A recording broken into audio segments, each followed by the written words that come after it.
We are in the midst of looking at a very important passage in the Bible from Ephesians chapter 5 that deals with one of the most important relationships of life, and that is marriage. And I've shared with you, and I hope you're catching on to this, that what Paul is doing here is he's illustrating a much broader principle, and we get that from verse 21, that we are to be submissive to one another out of reverence for Christ. And now he's going to show us how that plays out in our individual lives. Wives do this by submitting to their husbands. And we said last week that my contention here is that Paul is not talking about ranking husbands and wives. The husband's the boss, the wife is the follower. What he's saying is he's giving some very practical advice to women and saying the way men are geared is that we see something, we charge ahead, we want to be pioneers, we want to solve problems. And the best way for a wife to encourage her husband is not to be critical, but to cheer for him and to find positive things and to help guide him in the way that he should go. So rather than beat him up, because if you beat a husband up, he's just going to withdraw and he's going to give himself to something else, cheer for him and encourage him and help him be a leader in your home. Now, the women part of it is often abused, and we talked about that last week. And I heard a story this week that kind of illustrates what often happens. There was a husband and wife who went to one of these conferences that was really male-dominated, where the guy got up there and he talked about women were to submit to their husbands. They were supposed to put their husband in a position where what he said went, and it was very important in the home that the guy be in charge. And during this whole conference, the wife is just fuming.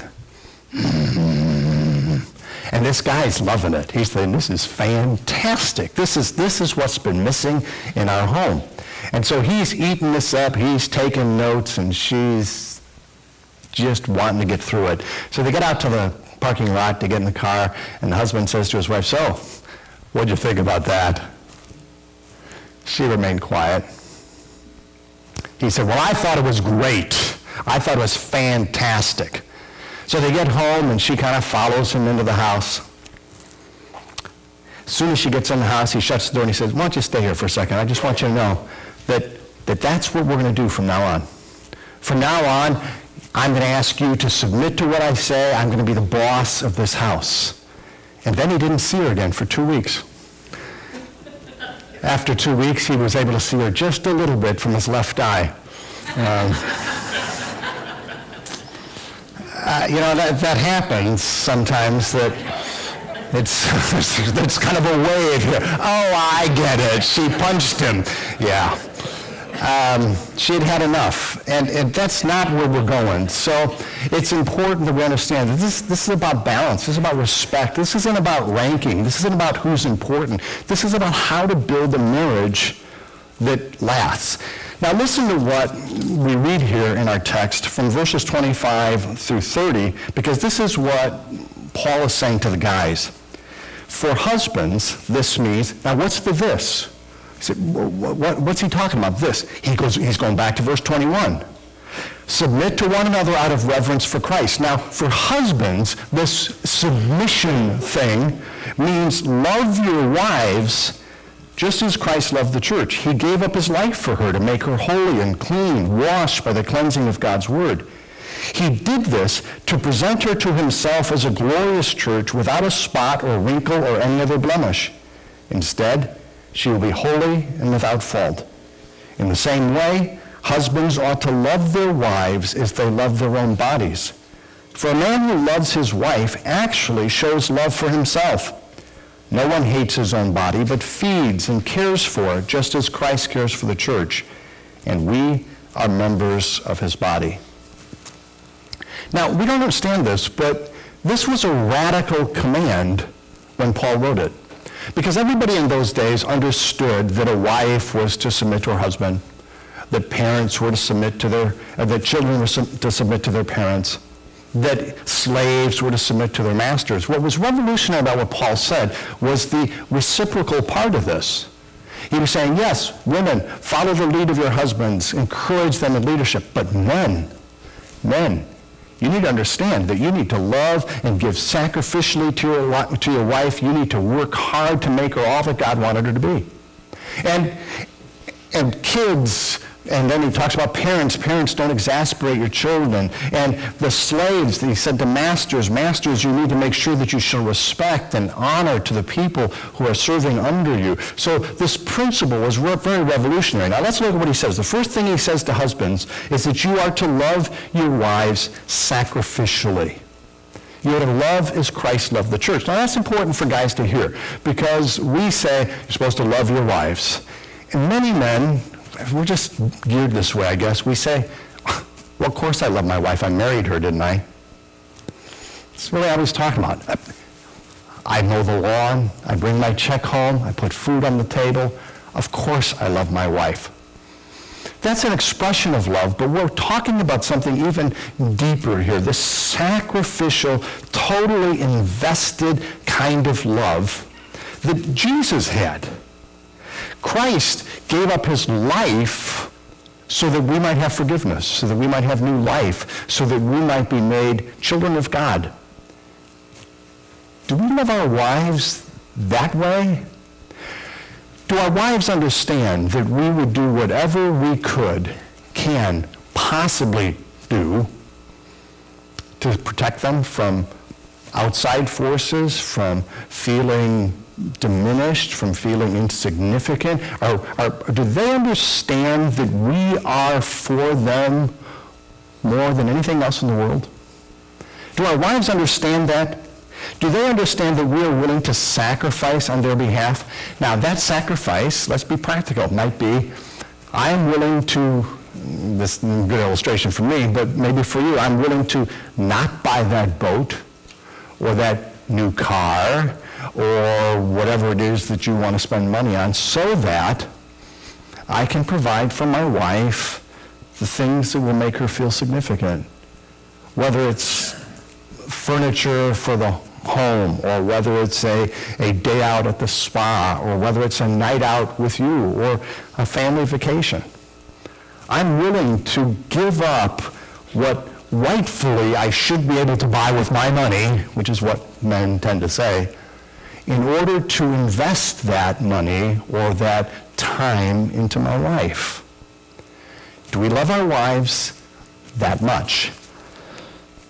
Tim Savage has written a book on marriage, and it's called No Ordinary Marriage, and he gives a whole list of ways that Christ was sacrificial towards us and tries to draw parallels.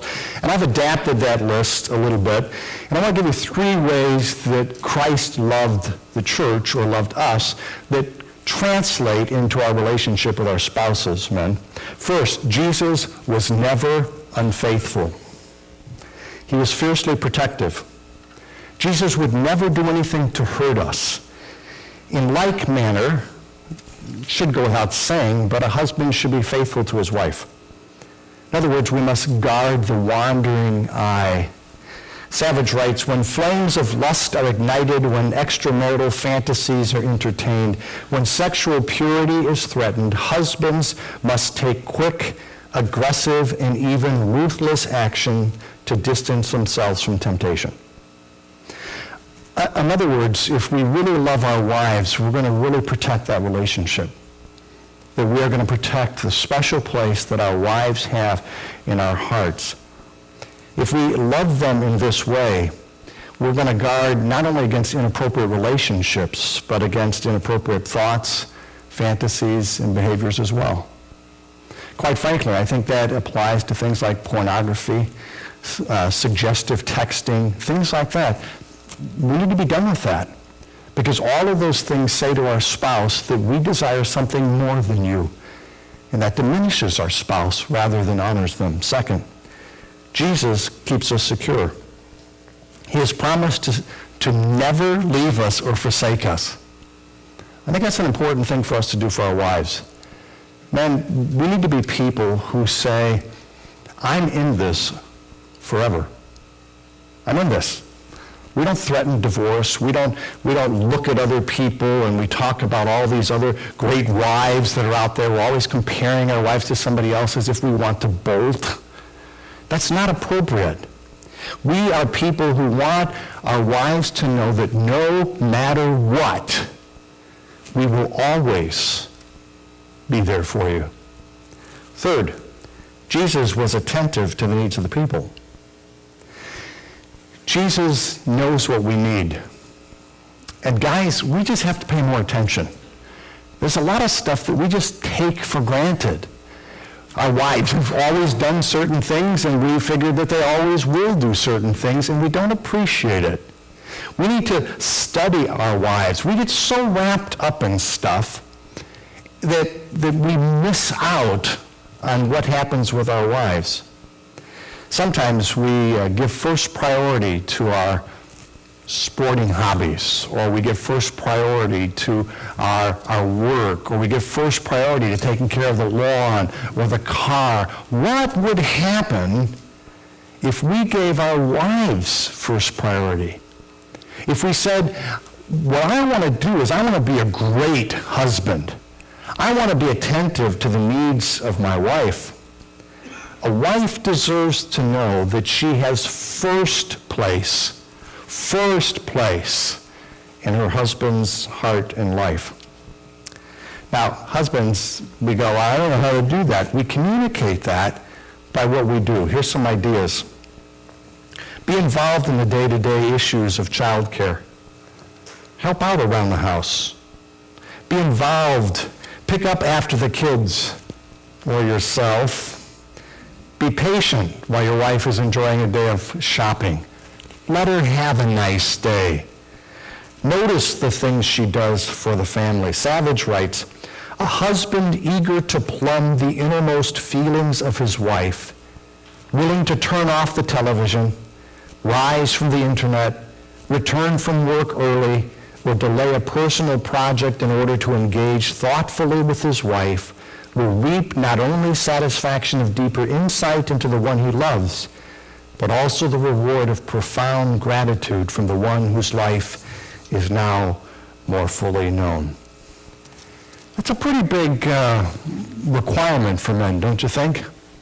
To be that committed to our wives that they can relax and feel secure and protected and cherished. But that's not all. He talks about how a husband is to help their wives become all they were meant to be. Because in the text here, it talks about how Christ was concerned to make the church holy and clean, washed by the cleansing of God's word. He did this to present her to himself as a glorious church without spot or wrinkle or any other blemish. Instead, she will be holy and without fault. Jesus didn't just say, I want to get them saved. Let me get these people saved, and then I don't have to worry about them. That's not what he was doing. His goal was not merely to get us a ticket to heaven.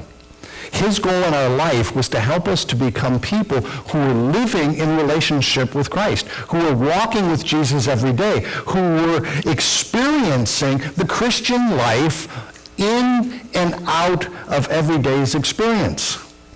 And in the same way, that's the way we should be with our wives. It's not a matter of just saying, well, I married her, didn't I? But it's a matter of saying, I married her, and now my goal is to help her become everything that God created her to be.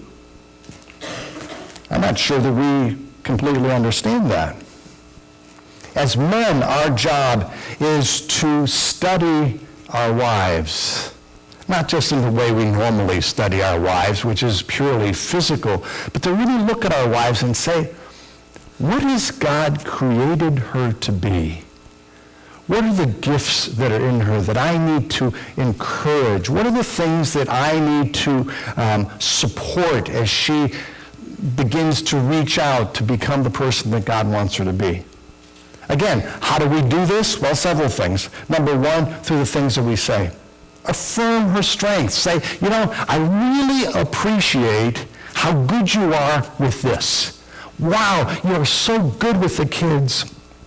Or I appreciate the way you cook. Or I really appreciate the way that you have compassion for people who just seem to be discarded. You seem to notice things about people that I just completely miss. You have this wonderful sense, or you have such a sharp mind. So as we pick up those things, we need to affirm them in our spouse.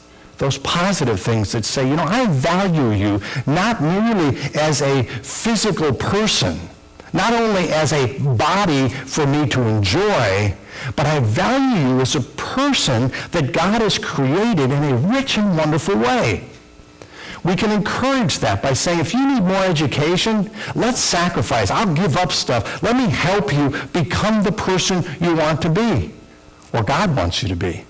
We can encourage that by saying, look, you go out and do these things that God has uniquely gifted you to do. I will do the stuff around the house. I'll wash the dishes. I'll put the kids to bed. I'll get the kids off to school. Whatever's necessary, I will do this because I really see potential in you. And I'm willing to do whatever I can to move that along. Another way to encourage your spouse, brag about her in public. So that, you need to brag about her in private too, but I would think that as a woman, it's wonderful to hear your husband telling other people, my wife is really, really good at this. I would think that would cause them to feel valued and important. Our goal, men, is to let our wives know that even when nobody else believes in them, we do. We see things in them that nobody else sees. But the only way we're going to see that is if we pay attention. And that's difficult. The fact is, men, we're better at grunting than we are at communicating, right? That's how we communicate. We are better at pointing out problems than we are at celebrating giftedness. We are better at pursuing our agenda than we are at paying attention to what's going on around us. We get so tunnel vision. We get such tunnel vision sometimes that all we see is what God, this is what I'm going to do, and hope you understand that. And we need to broaden our perspective and realize that, there's other people actually in the world other than us. And when you open our eyes and see what's going on around us and see the burdens and all the balls our wives are trying to balance in the air, and we need to help them with these things. I've got some simple suggestions because the truth is most of us don't know what we're doing. That's part of the reason why we grunt so much. Most guys feel very insecure. I hate to share the secret, guys, but truthfully, women, most of the time, we guys really want to be good husbands. We want to be good dads, but we have no idea what we're supposed to be doing. And so we withdraw. So here's some suggestions for you. Read a book on marriage for your own benefit. You don't even have to tell your wife you're doing it. But find a good book on marriage and read it. I like to read a couple books on marriage every year, because quite frankly, I need to remind myself what it is I'm supposed to be doing. And every time I read one of those books, love my wife. And I can't describe how easy it is to forget what it is I'm supposed to be doing. Second, try a different tactic with your wife.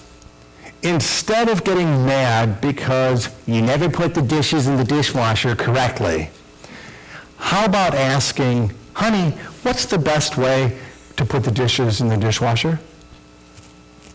Wow, who thought that might work? And it will. Your wife will appreciate the fact that you're actually asking, what's the best way to put the clothes in the laundry? You mean you don't just lump them up and throw them in there? No, I gotta separate them. How? There's stuff that says dry clean only? Yeah, don't throw that in there. And most guys will say, oh, that makes sense, now that you point that out to me. We can do these things. We are trainable, but we have to ask for training.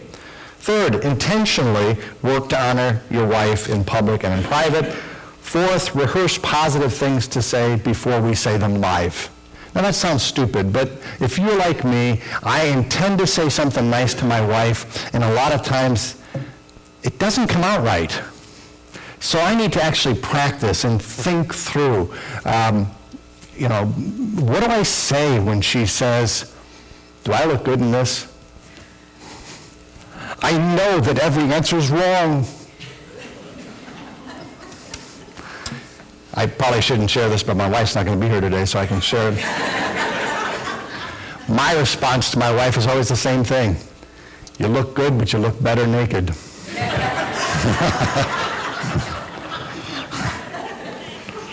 Sorry. But then she just goes, oh, for crying out loud, and then she moves away. I don't have to answer the question. It works well. Ask other people what strengths they see in your spouse. That'd be very interesting. You know, as you look at my wife, what positive things do you see? And sometimes you have to ask another woman, because most guys are going, you're married? You know, I mean, we're just out of it sometimes. But ask another woman, what do you see as the really strong traits in my wife? And then listen, and then watch for those things yourself. Ask your wife what she does, what you do that makes her feel secure. I mean, at first she's not going to tell you, because she doesn't believe that you really want to know, but really want to know. Ask your wife, what am I doing that makes you feel insecure? I mean, really, tell me. I don't want to do those things. I'm just, well, what I say to my wife is, I'm just clueless, so you've got to give me a clue, and I can fix this. So ask her. Paul gives us a simple principle at the end, and this is interesting. He says that in the same way, husbands ought to love their wives as they love their own bodies. For a man who loves his wife actually shows love for himself. No one hates his own body, but feeds and cares for it, just as Christ cares for the church, and we are members of his body. So what's Paul saying here? Is Paul saying, you know, guys, if you know what's good for you, you'll love your wife. Happy wife, happy life. I don't think that's what he's saying. I think what Paul is trying to say is, look, marriage is designed to be this unique oneness. And when you love your wife, you're actually loving a significant part of your life.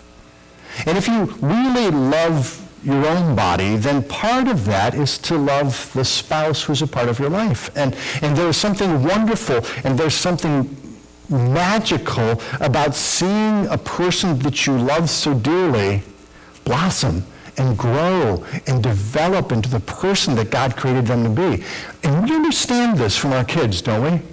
When your child gets an award, whether it's, you know, student of the day or month or whatever, or they win an MVP award in a sporting event, or they're given a scholarship to some school, whatever the case may be, when we see our kids being honored, we as parents swell with pride. We share that, don't we? We go, wow, yeah, this is fantastic. I love seeing my child excel. I think Paul is telling us that that's the way we should view our wives. That we should love to see them excel. We should love to see them blossom. We should love to see them become the people that God has created them to be. And if we understand that, our life will be so much more enjoyable. Not because your wife won't be bugging you, but because love will begin to blossom and you'll be able to see love in a way that you never imagined it before. In conclusion, we're going to talk about this more next week, 31 through 33. As the scriptures say, a man leaves his father and mother and is joined to his wife, and the two are united into one. That's this covenant marriage again, rather than a contract. This is a great mystery, but it's an illustration of the way Christ and the church are one. So again, I say each man must love his wife as he loves himself, and the wife must respect her husband. Marriage is not about who does what. Marriage is about a union of two people who are surrendering themselves to each other and whose goal is to help the other person become all that God has created them to be. It's different from the rest of the world. The rest of the world is always whining about how they're not getting what they should be getting. I'm getting cheated. My spouse should be doing this. Christian marriage says, I am looking for new ways to enrich and deepen and free my spouse to be all that God has made them to be. It's an entirely different approach. Now, isn't it interesting that of all the things that Paul could have said about marriage, he boils it down to two simple things. He says, and Emerson Eggerichs has written a book on this, Love and Respect. He says what wives need more than anything else from their husband is love, security, protection, that cherishing that they long for. And what a husband needs from his wife is respect and encouragement and that cheering on that he desperately needs. So it boils down to some simple things. Now I want to take some time here at the end, and I want to say something to those of you who are struggling in marriage. And I have a unique vantage point because of my job to see that there's lots of people struggling. So let me give you some very simple principles. Number one, don't ignore what's going on. The idea that things are just going to go away is foolish. The reason some people say I didn't see it coming is because they were so deep in denial that they did not see what was evident to everybody else. Don't let your pride keep you from having a great marriage. I find it amazing sometimes that the guys understand that they've got to perfect their golf swing, or they've got to really go out and work in the shop and really perfect this thing that they're creating, or they've really got to go out and work with the car, and it just needs to be perfect. And we know we need to put work into that. And then we think that our marriage is going to get better just naturally. It's going to take work, so don't ignore it. Second, don't try to do it alone. Now, primarily here, I mean that you need God's help. If you are miserable in your relationship, maybe the problem is not your spouse.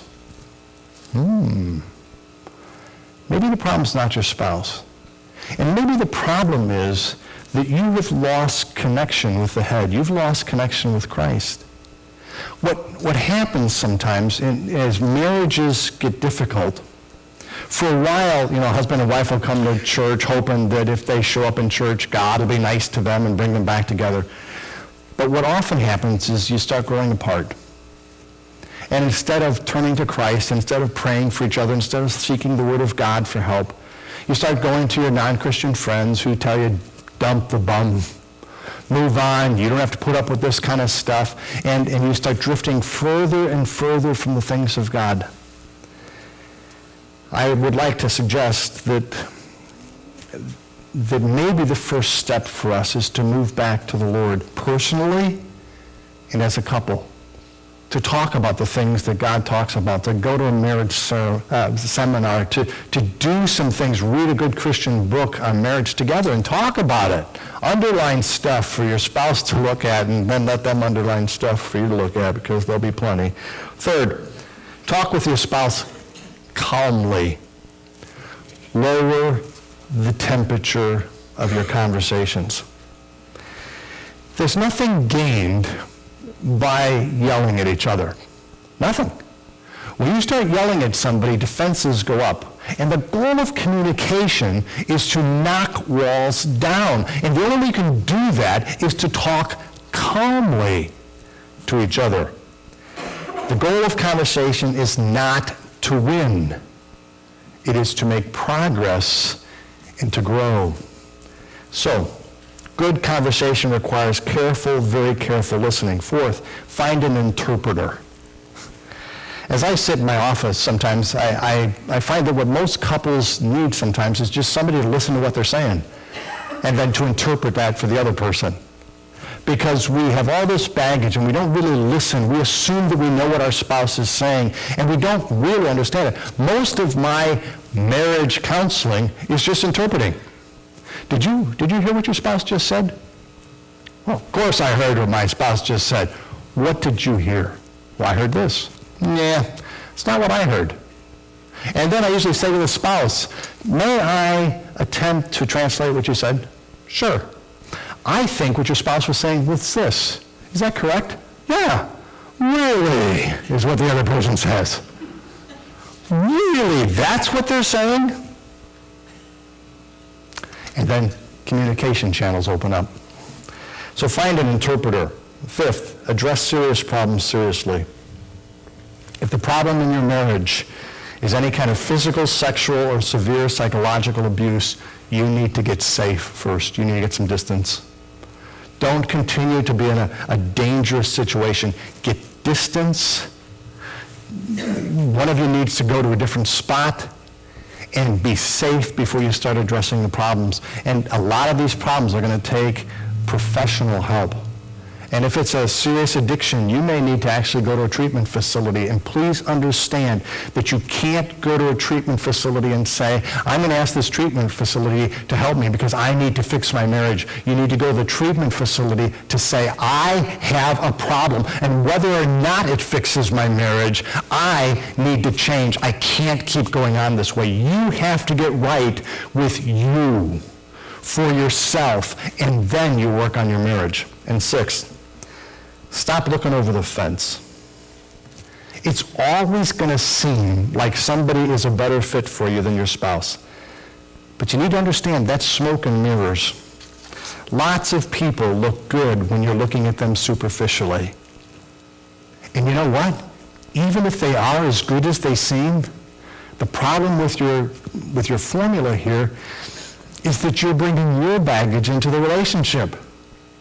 You're still bringing that into the relationship. And even if they're great, you're going to mess things up by bringing your stuff in there. Any problem you have is not just with your spouse. It's with how you have learned to respond to your spouse. It's how you interact. So work on the relationship you have instead of dreaming about a fantasy relationship that you think you deserve. Outside of our relationship with the Lord, marriage is the most serious relationship we will ever be involved in. The more we work at biblical relationships, the more we work on our marriage, the more we're going to learn about God. Because you see, it's in marriage that we learn about commitment, and we learn about love, and we learn about faithfulness. And all these things that we're supposed to be learning about God, we can learn in a very practical sense in our marriages. So it's important for us to work hard at marriage. It's not meant to be a burden. Marriage actually was designed by God to be one of the greatest gifts imaginable. Let's pray together. Father, I pray for the guys today. Lord, sometimes we just don't see things. We don't see the struggles that our spouse is going through, and we know that it's frustrating to them. We just don't know why. We feel like they're mad at us, and again, we don't know why. So open our eyes, open our hearts to see the treasure that you've given to us. Help us to look past the flaws and the problems or the ways that our spouse isn't quite where we want them to be. And help us instead to look carefully and diligently for the things that our spouse means to us and for the preciousness that our wives are to you. Lord, most of the time we feel like we're way out of our league, but we're grateful for that. We're grateful that you've given us people who are so wonderful. Help us to appreciate them, to love them, to make them feel secure in our love and in yours. Father, I pray for the marriages here that are struggling, and I pray that you would bring healing, that you would lead us to a point where we could be mutually submissive one to another and do it without resentment. And I ask this in Jesus' name. Amen.